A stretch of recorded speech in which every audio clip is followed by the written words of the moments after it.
Hello, everyone, and welcome to our webinar on 10 steps for a successful intranet launch. If you aren't already aware, this webinar is based off a white paper with the same title, and that's available for download on our website. In fact, we'll be mentioning a few different white papers as well as some blogs and other resources in today's webinar, and we'll be happy to share the details and the links to any of that in the webinar recap, which we will be following up with for all those who registered for today's webinar. We will also have a brief Q&A at the conclusion. So if you have any questions, please feel free to type them in the question section or go to the webinar panel, in the Go to the webinar panel, and we will do our best to answer them. So with that, I would like to introduce our fabulous speakers today, Amol and Caroline. Thanks, Callie. And this is Caroline speaking here, and I'll go first today. Thank you, Kelly, and welcome everybody who joined us today for the webinar. If you're here today, you likely are embarking on an intranet launch or intranet project. And so I want to start off with just a heartfelt congratulations. You're there, you're going to do it. It feels good, right? On the other hand, one of the things you're probably thinking about is like, great, I got my approval for this project, got my funding, now what, right? And so today what we want to do, Amol and I, is really talk to like a few concrete steps that we've seen in working with Thought Farmer customers and give you some recommendations on how to tackle your intranet project. I'm going to get started here, and then midway I'm going to hand it off to Amol to talk about some other things as well. So first thing is step one, get your leadership team involved, right? I mean, your intranet or your future intranet is really a key communication tool, and your leadership team can leverage your intranet to, use that to share strategy information, to share important company information with all staff. And I think we all know, especially in the current time periods, any communication around the COVID-19 pandemic, how it impacts the way you guys work, how it impacts your staff, those kind of things are very important for your leadership team. And your intranet is one of the tools that can help them get that message out. So yeah, get those people involved, get your executive team involved. Your leadership, your executive team, they really set the tone for your organization, right? Your staff look up to them for guidance. They're the example setters. So it's good to realize from the get-go that if your leadership team is not going to use your intranet, chances are that your staff is not going to be that encouraged to do that themselves, right? So it's really good to kind of from the get-go get them involved and really brainstorm with them on some ideas that that they can use to best contribute to the new intranet. So a few ways here that your leadership team can get involved is through town hall videos or announcements. A lot of our customers post a monthly leadership blog on their intranet, obviously a company news feed with very important company announcements can be something that leadership is involved with on the intranet. Sometimes you might hear executive team members make a comment around, I have a lot of work, I might not have time to just go in and post all this content on the intranet, and it's a valid argument. But even if they can just go in and comment on some content that's on the intranet, or like a few news posts, just like kind of encourage them to have a presence on the intranet, that's going to go a long way.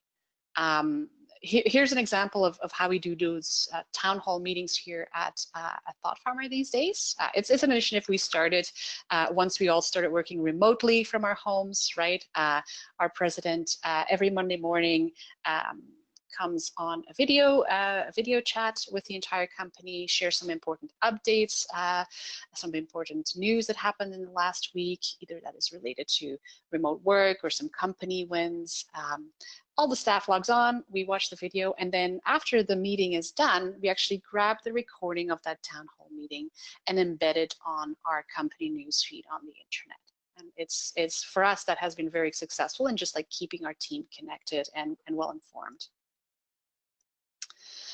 Step two, and just as important as getting your leadership team involved, is getting your staff involved as well early on, right? Like get them to buy into this new exciting project from as early as you can. And what you want to focus here is on really involving those people in your company who have a good understanding of the current challenges.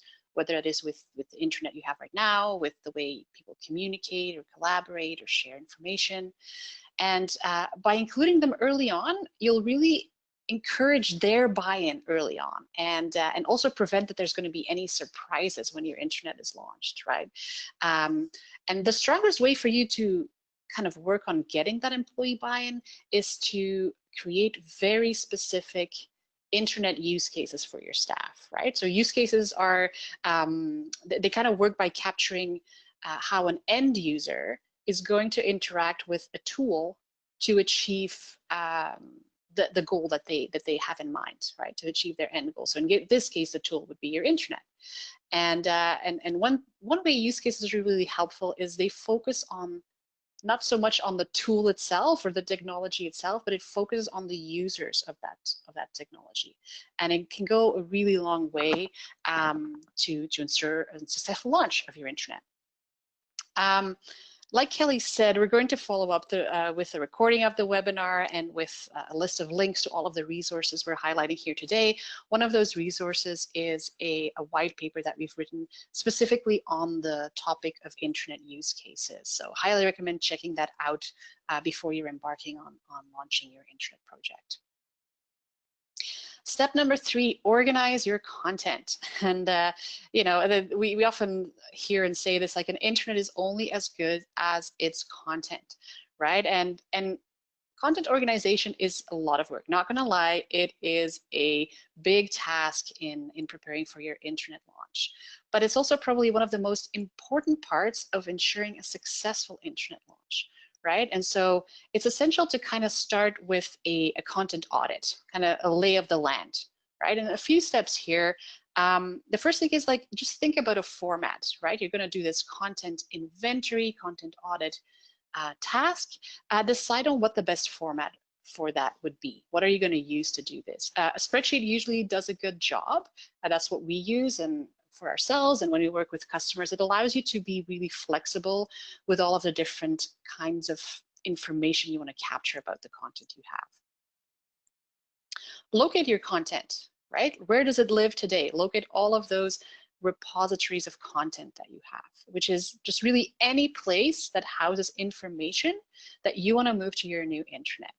It could be a current intranet site, it could be file server, it could be, honestly, sometimes information lives on people's local computers or in email. So make sure to think about all of the places that content currently resides in. Assign owners, right? Decide who is going to be conducting this content inventory. Now, some organizations, it will be just one person who spearheads that entire gargantuesque task. Oftentimes also it's kind of like a divide and conquer. So we'll have a team of people who work on that content inventory, perhaps, you know, one assigned owner per department or per office location, if that's the way your company's organized. Discuss your ROT criteria is an important step here too. Now, ROT is obviously an acronym. When we talk about ROT content or rotten content, we refer to content that is redundant, which means duplicated, outdated, or trivial. Trivial meaning not relevant anymore, right? So it's good to kind of discuss before you start the content audit. It's like, what are those criteria? What is going to help you identify whether a piece of content is redundant, outdated, or trivial, right? So that's good to socialize from the get-go. Step 5, conduct the audit, right? Start listing all of those pieces of content in that spreadsheet or, you know, whichever other format you have chosen.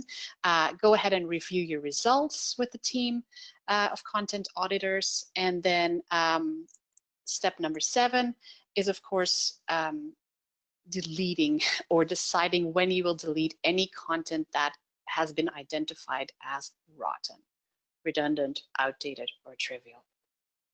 So 7 steps, 6 steps, 7 steps really, and definitely a big focus on this content is going to ensure that you have, when you launch your intranet, you're going to have a lot of really good information that people are getting value out of. Now, content is a big topic, as you've heard it. When it comes to intranets, content is key.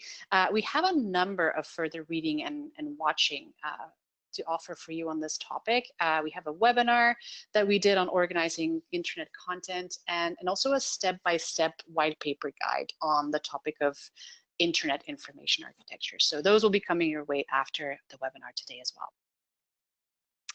Step number 4, start thinking early on about how you're going to measure the success of your intranet. Sometimes it may seem really hard or even impossible to think about how can you measure success for something like an intranet, but it's really not that difficult. And one important thing before you begin measuring anything, it's good to just take a step back and think about your larger overall intranet strategy, or even your company strategy and objectives. And once you list those out, right, those outcomes, you can create some metrics that align with those, and it actually becomes quite easy. Here are some common metrics worth measuring that we have, that we are measuring ourselves, and that we usually coach customers to measure as well. The first one is reach. So reach really, it measures the number of people that visit your intranet site over a period of time. And so things you can look at here are, number of visits, which documents or files have been seen, which news announcements were read, by how many staff, etc. Right? So when you start tracking this information, it's really important to start measuring reach from the very beginning, from the very day you launch your intranet, so that you establish a really good baseline for your intranet in the future. Top users.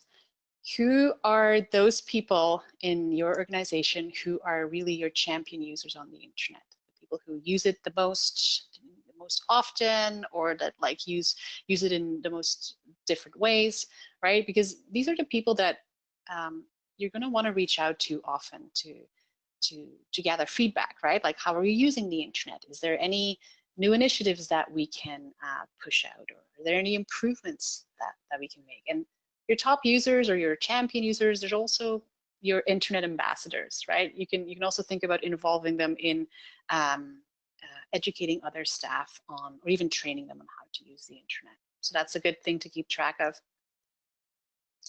Usage. So think about usage as kind of like the Google Analytics way of looking at your internet, right? Things you can measure here are, number of visits, page views, bounce rates, time spent on the site on average, and things like that.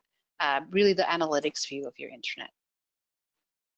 Content engagement. Now, this is one that a lot of our customers are really interested in, and it's kind of looking at what content on your site on your intranet site is the most popular, and by being the most popular content, therefore potentially have the biggest impact on your staff and your organization.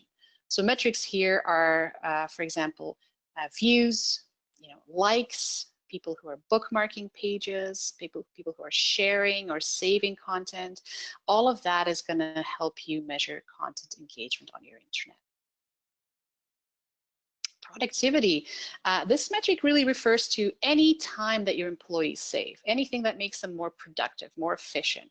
For example, perhaps by after the time your new intranet is launched, maybe they will save time by seeing fewer emails in their inbox, or they're able to complete a task quicker by some extra resources on the internet, or maybe they just find information more quickly by having all of that in a central spot on your internet. So those are some really useful metrics to keep track of.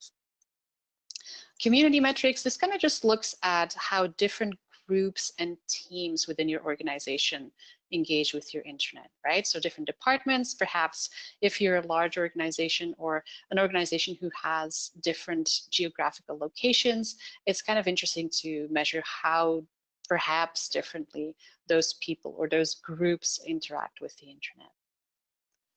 And cost savings, right? Last but definitely not least, does your company actually save money after launching your intranet? And in most cases, or in a lot of cases, it does, right? For example, you could look at things like, is there a reduction in travel, business travel within the organization now that you have the intranet? Or perhaps there's, you notice a decreased employee turnover. Or maybe it's even as simple as after launching your intranet, there might be other tools that you no longer have to rely on, and the costs associated with those tools thanks to that intranet. right? So that is definitely an important metric to keep track of as well. So as you noticed, I spent a long time on that slide, right? Like honestly, we could spend a full hour talking just about internet measurement and metrics. Luckily, again, we have a bunch of further reading for you on this topic as well. So stay tuned to that after the webinar. Step number 5, make sure you are strategic, right? Make sure that you have a roadmap and a vision in place for your internet. Develop a strategy that is obviously supported by your leadership team here. Again, that's going to be really important. And on that note, it's important to make sure that your strategy is very tactical and explicit, or that you at least have those tactics in place. If you formulate a number of goals, right, and goals and objectives for the internet, that's going to help you come up with a really tangible action plan and make it much easier to execute on it. We also see a lot of our customers enlist the help of a project manager, right? This is going to be a person who's going to help create timelines, assign different tasks to different people where necessary, and really just help to make that whole launch and all of the steps that are involved go a lot smoother. And thirdly here, use your intranet to plan your intranet project, right? There's a lot of features in ThoughtFarmer for sure, and in most intranet tools that actually support the planning of a project, right? So there's a calendar functionality, there's a place to post meeting notes, there's places for document storage. All of those things really help in terms of like getting a project on rails. And an added bonus here, of course, is like if you plan your internet project using your intranet or your future intranet, it gives those people on the project already hands-on experience with the new software, right? So you're already training them before the thing's even launched, which is a nice little win there as well. We do have, again, more resources. We have a 3-parter blog post on this topic, on project planning and internet launch. So you can find all of those 3 blog posts on our website. They give you some really, really practical tips in terms of planning that project with your team. That's it here for my part. So I'm just going to hand things over to Amol and make him the presenter. So over to you, Amol. Sounds good. And let me know if you guys are all seeing my screen. I'm gonna get into present mode. Step 6, Kelly or Caroline, are you guys seeing that okay? And can you guys hear me okay? Yep, Yeah, you bet. I'm perfect. All right, perfect. Excellent. So thanks so much, Caroline. And I think like the first 5 steps, really what the intention there is about planning, right? You know, how do you plan a successful intranet? And the next 5 steps are really about what you should be thinking about when it comes to execution. First and foremost is making friends with IT. ThoughtFarmer is one of those products that is out of the box, and the intention is that you don't need a technical degree to be able to kind of get it up and running and be able to set up content and set up pages. But with IT, it is still helpful to be able to make friends, because really in the beginning stages of your internet project, they're going to need, you're going to need some assistance from them. In particular, you're going to be thinking about security and user management. It's very likely that during the vendor evaluation phase, you had IT input, probably some kind of checklist that they provided you and saying, okay, we need on-premise, we need cloud, we need integration with A, B, and C. Oftentimes these integrations are surrounded around Active Directory, some kind of SAML technology. And again, oftentimes it's around installing the site, and then that user management aspect. So in the beginning, it's going to be very important for you to be able to have a couple of contacts in IT, because scheduling is going to be kind of reliant on them as well, right? And so getting the site up and running, oftentimes with the cloud environment, it's fairly straightforward. You know, from a ThoughtFarmer perspective, we would get it up and running in our cloud environment. And what we're looking for assistance on is getting it hooked up with something like OneLogin or Okta, these types of SAML authentication methods where you are providing single sign-on for staff, but then also managing user information. So you as a project team, there's a very likelihood that some of you will be transitioning into the internet program and kind of still managing things on the back end. So one thing you want to look at is, how do I make my life easier in regards to managing users, right? And that's where like this friendship with IT is going to be something that's going to be very useful. So again, security permissions is something that they're going to be looking at, security of the actual site, and then that authentication aspect. So it's good to be able to have them involved, especially in the beginning. Okay, so step 7. So there's a lot of things that you're planning around, right? You're planning around the content, you're planning around how do we measure success, you're planning how do I get my leadership involved, and then you're also having to think about like how much time is all of this going to take. So in your project phase, there's going to be some things that are going to take more time than other things, okay? And so Caroline really talked about the content and really how that is like the meat and potatoes of any really good internet project. One other thing to consider is really branding, right? So what is this new internet site going to look like?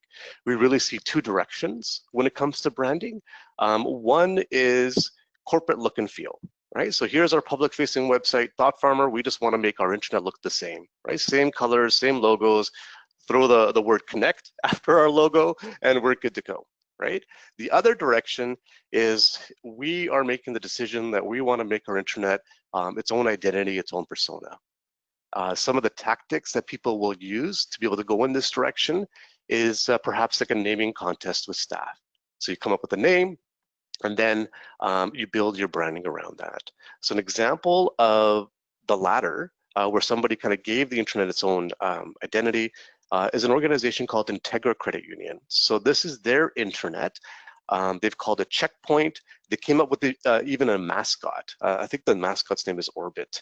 But you can see they put a lot of, they were very thoughtful when it came to their branding, what kind of color palette they were going to use. What are the space icons going to look like? What are the thumbnail images that are going to be used and leveraged on the internet? It was really one of the most well thought out branding exercises that we've seen for an internet project. And a couple of years back, it might have even been last year, we host this Internet Best Awards with our clients, and they won Best Branding on their site. So we really did think that it was outstanding in regards to what they did here. Okay, so branding is one thing, so naming, logos, color guides, etc. This will impact adoption, but then also what's going to impact timeline is what's the strategy in regards of when, what is it we're going to be up and running with? Is it going to be a phased approach where perhaps, you know, right now there's a lot of organizations that we're working with that are launching quicker because they need to get information out about pandemic information.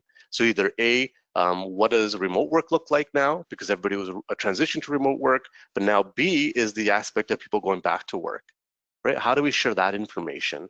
And so we are seeing some clients that we're working with now that are speeding up the engagement a little bit so that they can at least launch with that content. So phased approach sometimes works well there. And then there's also the aspect of a company-wide approach. So you don't have a hard date, but you do want to take the full time to be able to come up with a full wide intranet. So all the department sections are built out, all your new information is ready to go, the staff directory is ready to go, and the intention is that all staff would log in and all the source of truth is there. So if that's the goal of the intranet, then you have to understand that you need more time, right? To be able to get that content migrated over and to be able to set up the site. One thing that we would recommend as well is, you know, kind of thinking about if there is some kind of other milestone or some kind of other event that's happening in the organization that you would like to launch the internet alongside.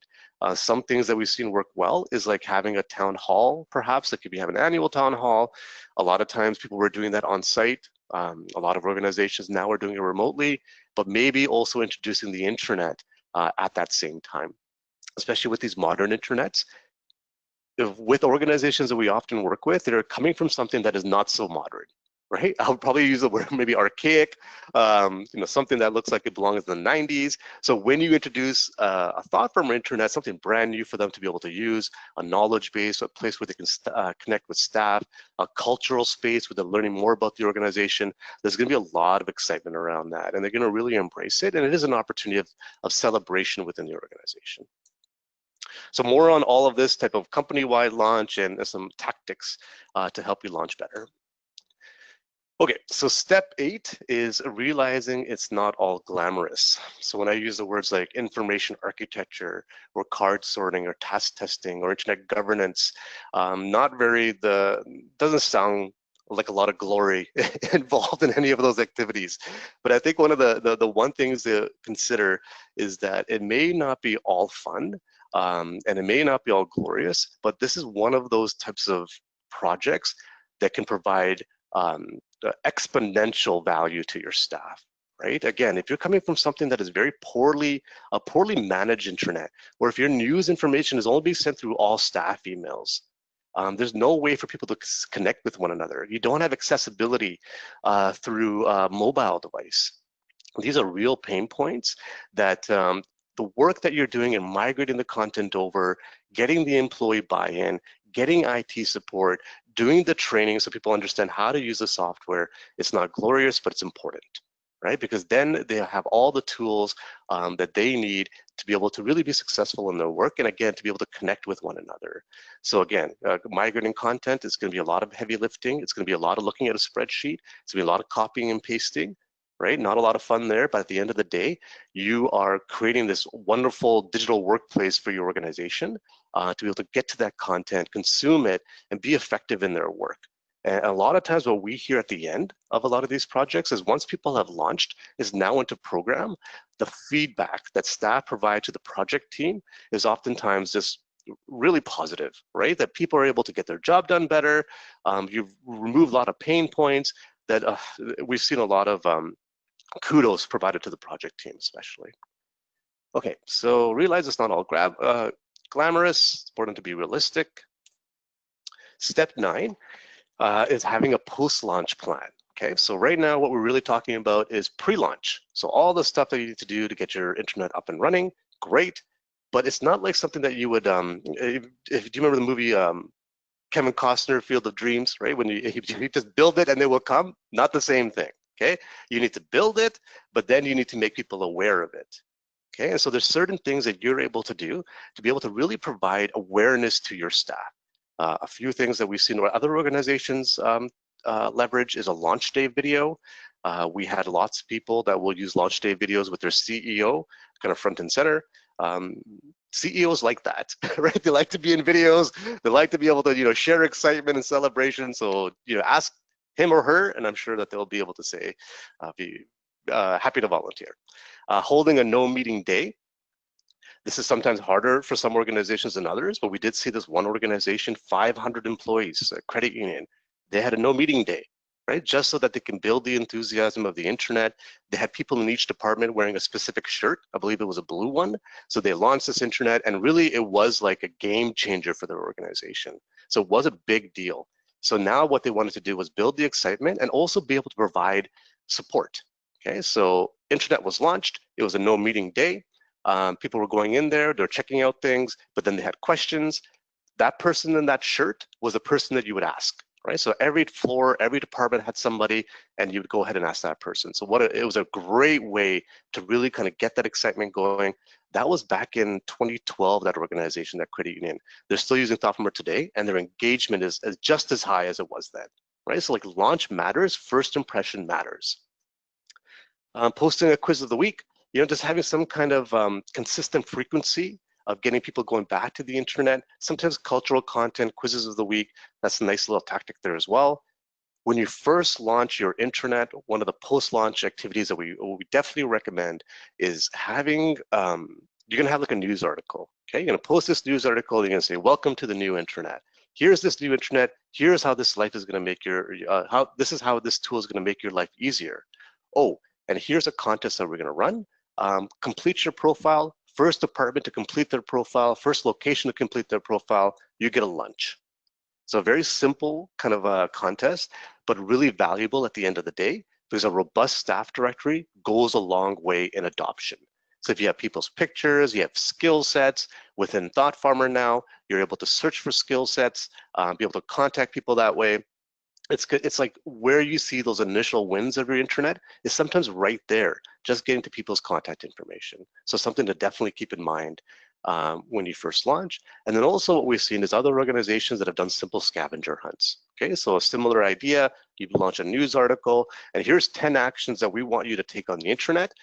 Fill out your profile page, create a comment on this page, like that page over there, and then you get some points and maybe there's a prize at the end of it. So a few examples here, but again, like the idea here is awareness, right? So how are we going to make people aware?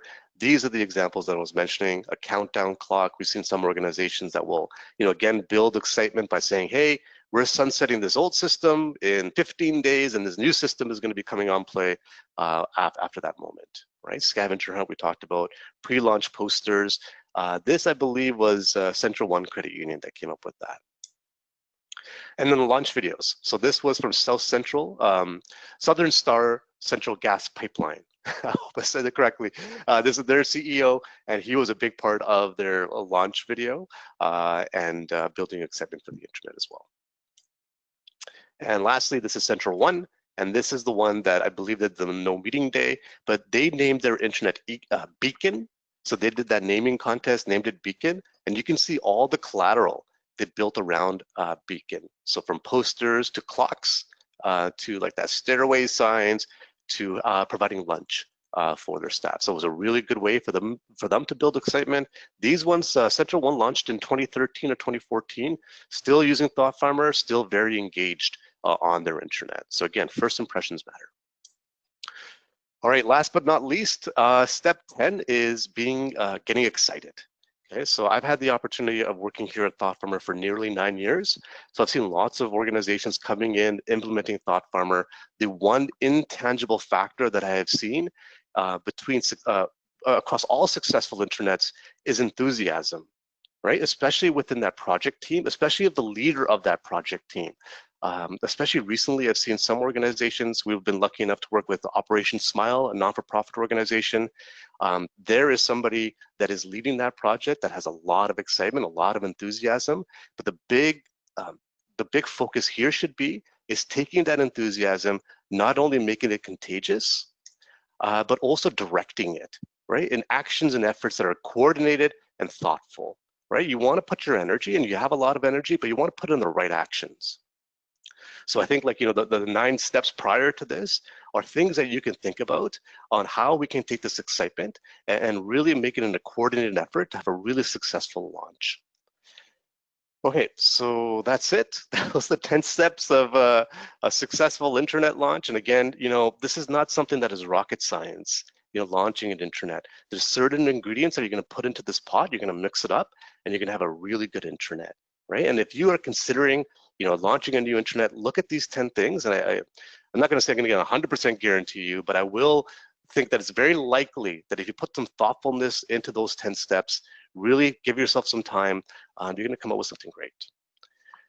All right, so that is it. I think we have some time left for some questions.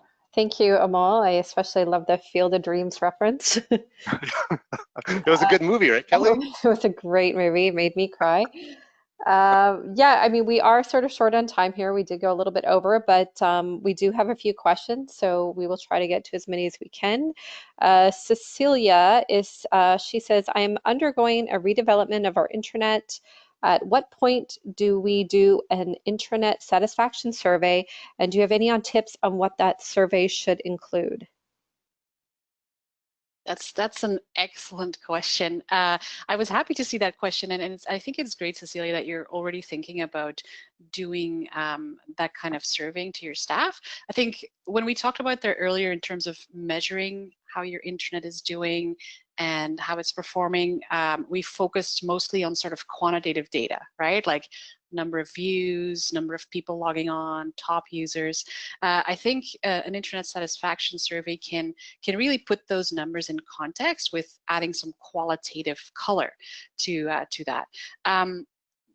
As to your first question, like at what point do we do a satisfaction survey? In your case, it sounds like you're doing a redevelopment of an existing site. And I think like just before, at some point before you start that project, it would be good to do this survey just so that you get kind of an idea on where to focus your energy.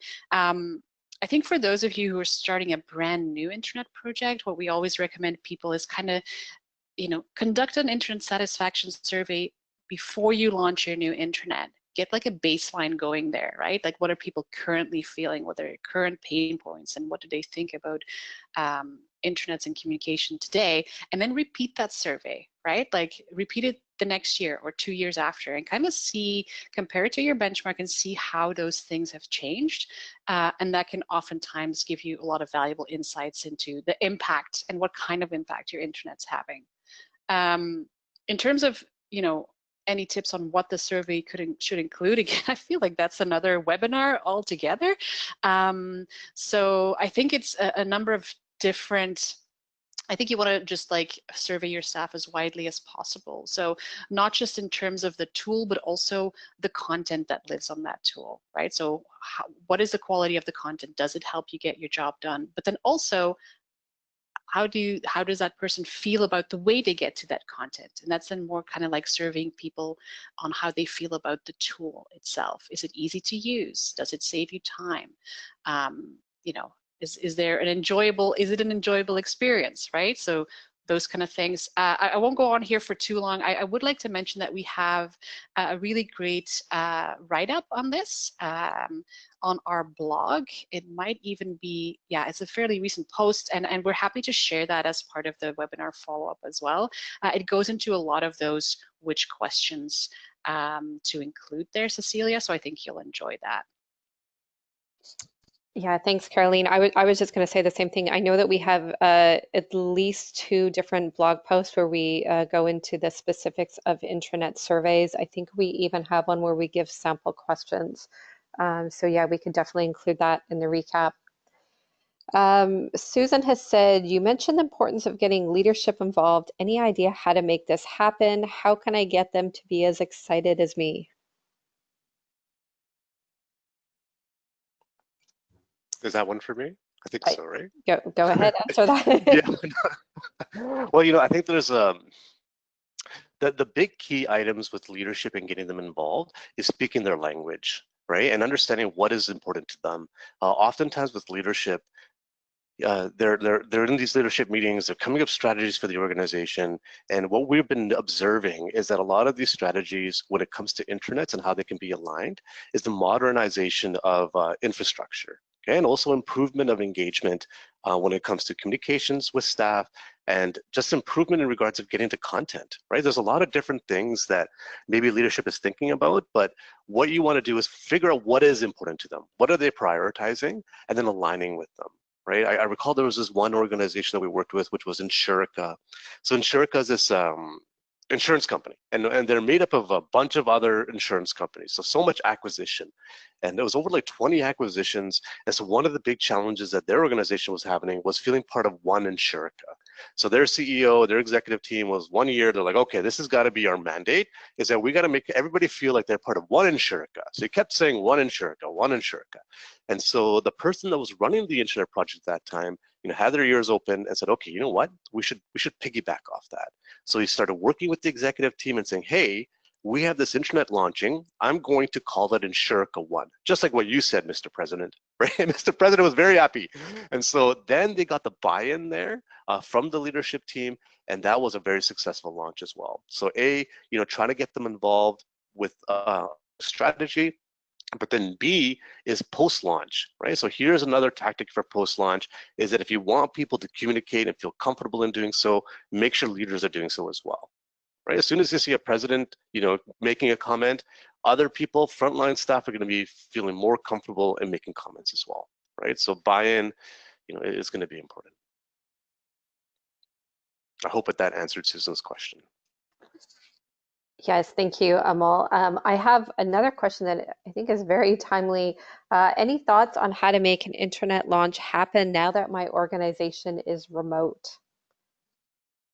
Caroline, Yes. did you want to handle that one? Yeah, that is very timely indeed. I think it's in terms of launching an intranet, and especially, I mean, it's an online tool, right? So I think we're lucky in that sense that a lot of the activities typically that are involved with launching an intranet are things that can be done using technology and having people work from their own remote space. I think the most important thing that you want to consider working on a project like this with remote staff, as with any project that you're currently working on, is having a good way to connect people together and have them and foster conversations, making decisions, making sure people are able to talk to one another. So, you know, whether that is phone calls or virtual meeting rooms with tools like Teams or Zoom or Google Hangouts, right? It's like, I think just having that cadence where people are able to talk with one another, see what's been accomplished, have status check-ins. We'll here suggest the asking for the help of a project manager, right, to make sure that those things happen on a regular schedule. But I think in as far as intranets go, a lot of the tasks that go into ensuring a successful intranet are very easily done remotely. The one exception, and I'm just thinking back to the example Amol was talking about there around active on-site promotion and launch activities, right? So I think that is probably something that requires a bit more thought. A lot of, like Amol said, a lot of organizations tie their launch into like an all-staff in-person meeting, or they will put up collateral in the office, or hand out lunches, or you know, other little swag that's branded with the intranet. So that's obviously something, depending on when you're planning to launch your intranet, that might not be all possible. But there's lots of virtual ways to do those kind of activities as well. So yeah, I hope that kind of addressed the question. It's kind of top of mind for anything we're working on here today. So thank you for pointing that out. Okay, maybe one more question here. The intranets you showed look pretty amazing. Thank you. What if we don't have an in-house design department? What other options do I have? I can take that one. Yeah, so the sites that we've shown you, there was no real like, except for the Integra Credit Union one, there's really no other designer on the other end, right? Because a lot of times, I'm going to take the Thought Farmer perspective, is if you were to sign on with Thought Farmer, all you need to do is provide us with colors and logos, okay? And we'll take it from there. So essentially what we do is we'll come up with a couple of mock-ups, your team has a chance to iterate, and then we'll apply one of those to the site, okay? So that's the Thought Farmer world. If you are doing it on your own and trying to figure it out, and you don't have anybody that's in-house, it's going to be a bit more of a challenge. You know, sometimes we've seen some people work with third-party design teams, and that's where we see sometimes people kind of falling down when it comes to branding, is because then they may just take their logo and stick connect at the end of it, or the loop at the end of it, right? And so again, maybe it's not as exciting as or compelling as something like the Integra Credit Union example, but you have to work with what you have, right? And so hopefully you have a tool there that you're allowed to change branding and colors and logos.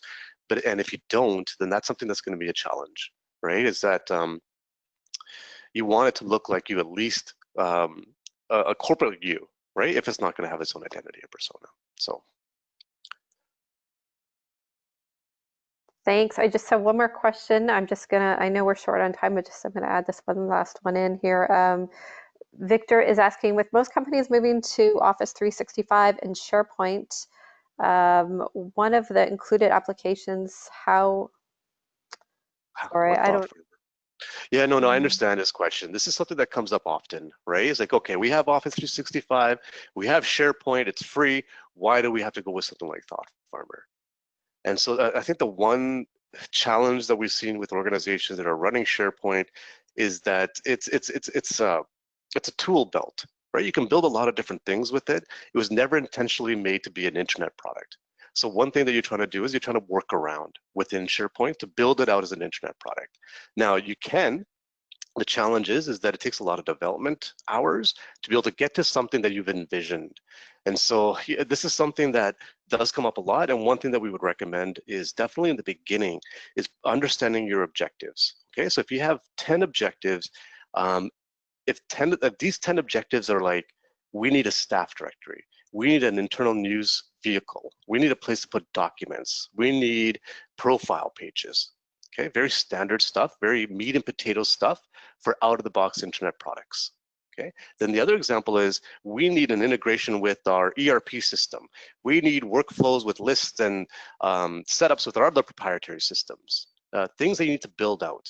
So when you have like these two kind of different types of objectives, what is the majority of your list? Is majority of your list things that are fairly straightforward, or is the majority of your list a lot of like these customizations?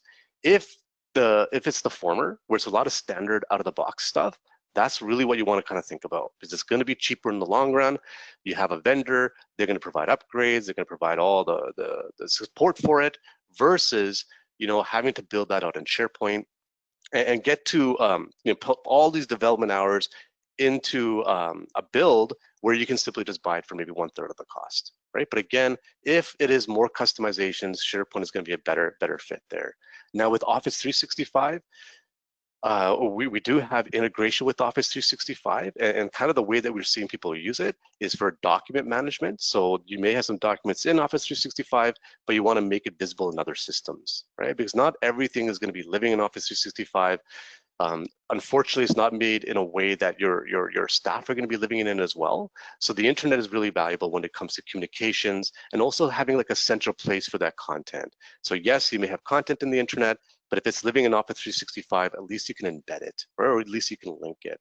But again, we've just found that organizations that are thinking about Office 365 as their intranet, what they're finding is that it's really not a whole product when you're looking at a whole solution for an intranet. So I hope that answered your question there, Victor. Thank you so much, Amal. Thank you to both of our speakers for this wonderful webinar and for taking the time to answer all these great questions. We will be following up, as mentioned, with the recorded link. And if you have any other questions, please feel free to reach out to us at any time. But thanks again and have a great day. Thank you.